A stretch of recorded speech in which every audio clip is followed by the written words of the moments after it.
Election মেনিফেস্টোতে কৈ দিছো যে তোমালোকৰ প্ৰতি আমাৰ দায়িত্ব নাই। আমিতো দায়িত্ব নাই বুলিয়ে কৈছো, আমি দায়িত্ব আছে বুলি ক'ত কৈছো? আমিতো মই আজিও সদনত কৈ আছো, মইতো চিধাই কওঁ ভোটেই নালাগে বুলি। মই আগতে কৈছো গোৱালপাৰাত ডাঙৰ এভিকশ্যন হ'ব, উপায় নাই, হাইকোৰ্টে ক্লিয়াৰ অৰ্ডাৰ দিছে। আজি মই বিধানসভাতে কৈছো যে কংগ্ৰেছৰ তাত মানুহে 3জন MLA জিকাইছে। প্ৰথম কথাটো হ'ল যে লেণ্ডলেছ মানুহ যদি আছিলে, লেণ্ডলেছ মানুহক পট্টা দিয়াৰ কাম কংগ্ৰেছ চৰকাৰে আজি 75 বছৰৰ পৰা কিয় নকৰিলে? কোনোতো আপত্তি নাছিলে। আজি মানুহক যে আজি কংগ্ৰেছ দলে এই যে মানুহখিনিক নিৰাপত্তাহীনতাত থৈ দিলে, কালি মই টিভিত দেখিছো যে আমাৰ কংগ্ৰেছ দলৰ মানুহে গৈ মানুহখিনিৰ লগত থিয় হৈছে। আমাক আমি দায়িত্ব লোৱাই নাই, আমিতো শুনক, আমি ইলেকশন মেনিফেস্টোতে কৈ দিছো যে তোমালোকৰ প্ৰতি আমাৰ দায়িত্ব নাই। আমিতো দায়িত্ব নাই বুলিয়ে কৈছো, আমি দায়িত্ব আছে বুলি ক'ত কৈছো?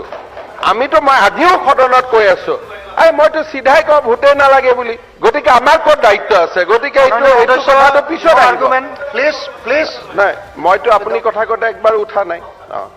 কথাটো হ'ল যে 75 বছৰত কংগ্ৰেছ চৰকাৰে চৰৰ মাটি জৰীপ কৰিব পাৰিলেহেঁতেন।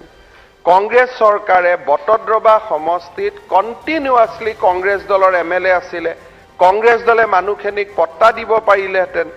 আজি আমি কাক উচ্ছেদ কৰিছো? যাৰ পট্টা নাই, যাৰ মাটিত অধিকাৰ নাই, আমি তাকহে উচ্ছেদ কৰিছো।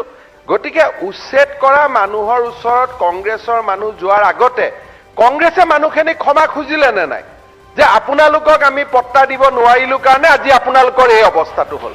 সেই কথাটোতো মই কৰা কোনো দেখা নাই।